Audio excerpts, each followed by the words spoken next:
Good afternoon, George Cavaligos for HFT Bonds. My mind was not in a good place today. I thought we had a good opportunity for the market to put in, what I think is the bottom of the third wave here. Coming out of the 30-year auctions lately, we've seen a pretty consistent tendency for the market to bottom. Wait for the market to tell you when it's going to bottom. Don't jump in front of the speeding freight train like I did today. Supposed to be selling rallies until the market can confirm some kind of a low, and we haven't done that yet. I'm impressed that the bonds are holding up. They're a half a point off their low in the close today. The 10-year is right on its low. The yield curve is flattening. Typically, that is somewhat of a bullish scenario.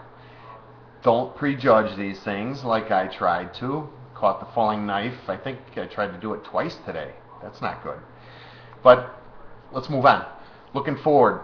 Tomorrow we have some data. We have the CPI data. We also have some ISM data and the Michigan data. We also have the Fed buying bonds tomorrow.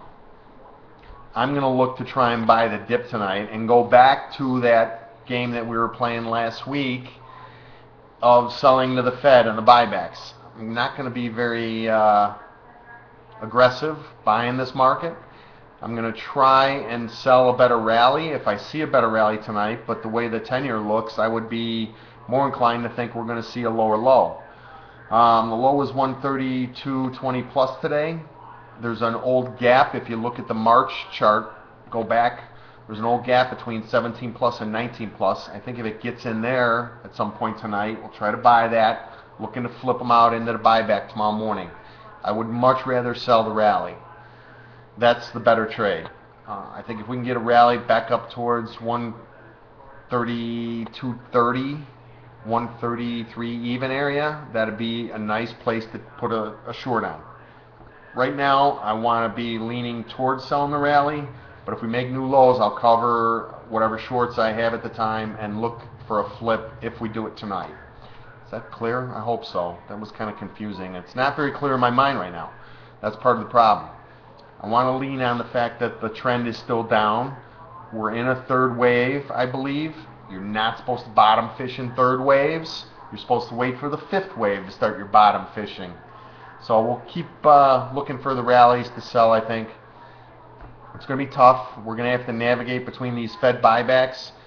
I forgot to count, but I want to say there's out of the next 7 days, there's 6 buybacks and 1 sale.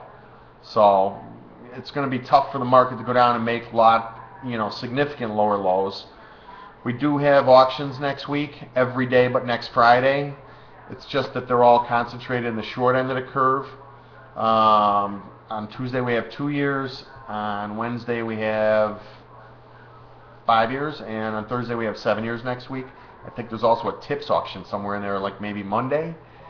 So we're going to have some, tough waters to navigate through between the Fed buybacks and the Treasury sales. We'll see how it goes. I'm tired. It was a tough day. I am not happy with my performance again. Back to the books.